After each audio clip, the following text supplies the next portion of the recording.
Pennsylvania. Assalamu alaikum, Sheikh. The Prophet ﷺ said, "Those who slander others will be bankrupt of their good deeds on the day of judgment."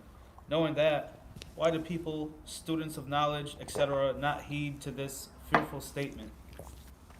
Questions from Philly with regards to backbiting and the hadith of the Prophet ﷺ explaining the bankrupt people on the day of judgment, of those who slandered this one, who beat that one, who took the wealth of that one, so on and so forth. Why do students of knowledge not take heed to these words, so on and so forth? There's several reasons in my humble opinion, and alhamdulillah, I can say with pride that I was from among them at one point in time in my life, and Allah had guided me, walillah alhamd, and opened up my eyes. But it was a point in time which I was from among them. All right. At the end of the day, there's several reasons. The first reason is many students of knowledge don't feel that it's haram. They feel that slandering their brothers and refuting their colleagues and classmates and old friends or teachers and students, they feel that that's a means of getting closer to Allah.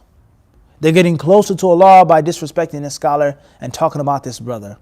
Just like there's some people who feel that they're getting closer to Allah by killing Muslims or getting closer to God by killing people. They feel this. It's a holy war, a crusade. God wills it. That's what they said, right? When they entered Jerusalem. Say God wills it. This is a way of our sins being absolved. And we're going to paradise by killing and slaughtering men, women, and children in Jerusalem. So many people, they think they're getting closer to Allah by doing this. How, you may ask, or why? I can't. Because there are scholars who say certain things and mix certain things up. And they may say refuting an innovator or warning against a weak narrator. That's the same rule as talking about your friend who goes to a conference or who gets better grades than you or marries a sister that you wanted to marry or is chosen to be the translator or whatever the worldly reason is. Or we just don't like him. Flat and simple. I don't like Fulan. Brothers have said this in Medina. I just don't like him. I ain't feeling him. So therefore we have to legitimize our hasad. And what better legitimizing could it be than he's a deviant? And the Salaf refuted Ahlul Bid'ah.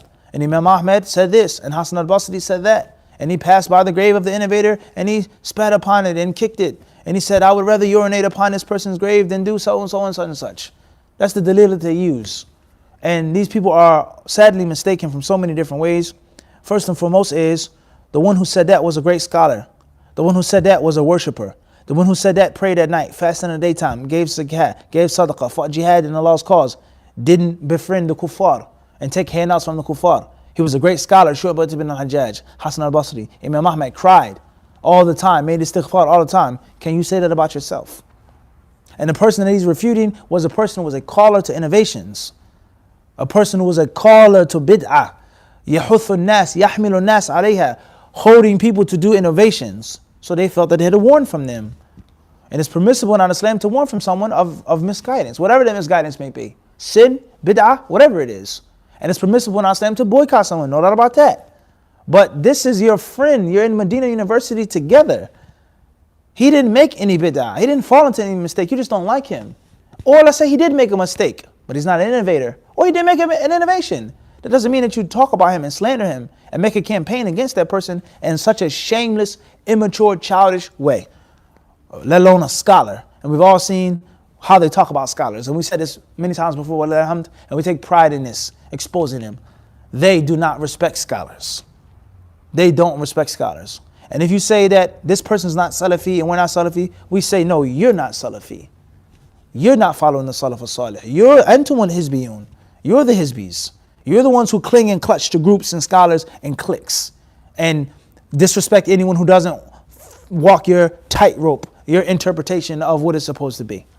So this is one of the reasons why is that these scholars, they mix things up. They mix things up. They confuse things. An innovator, a caller to innovations, a weak narrator, and they apply that to their friend for a worldly reason. And they said the Salaf talked about Ahlul Bid'ah. So therefore, I'm not backbiting him. I'm backbiting him for the cause of Allah. Another reason why they do this is many people, they're just heedless. They're just heedless of a severe threat. The Prophet's words, Imam Ahmed, Sheikh Fulan, this one, that one, the Prophet's words. They're heedless. Another reason is just baghi. They just want to be aggressive. It tastes good when you're eating a juicy steak. The meat is good. You're chewing it. It's nice and juicy. It feels good. Just talking about somebody and bashing someone. It's a good feeling. It's a rush. It's an adrenaline rush. He's an innovator. He's a deviant. We were warned from him. Indeed. Feels good. And the people, they get caught up and they get intoxicated with it. And it takes them away from those hadiths. Let alone those other statements of Imam Ahmed and Hassan al-Basri and Shu'bat ibn al-Hajjaj. You understand this? And there are other reasons as well, until the point in which slandering people, backbiting people, disrespecting people has become a culture. It's become a culture, and unfortunately, it's become a very bad black eye, rather a closed eye on the Salafi call. It's become a closed eye, not even a black eye. The moment someone sees you with a beard, or high thobe, or a kufi from Medina, or Islamic University, they say he's going to come here and start talking about people, and slandering people, and cursing people, and making fitna in the masjid, and kicking the people out the masjid, and taking over the masjid, etc. It's unfortunate. So these are some of the reasons why students of knowledge don't benefit from these hadiths, and Allah surely knows best. May Allah protect us and help us.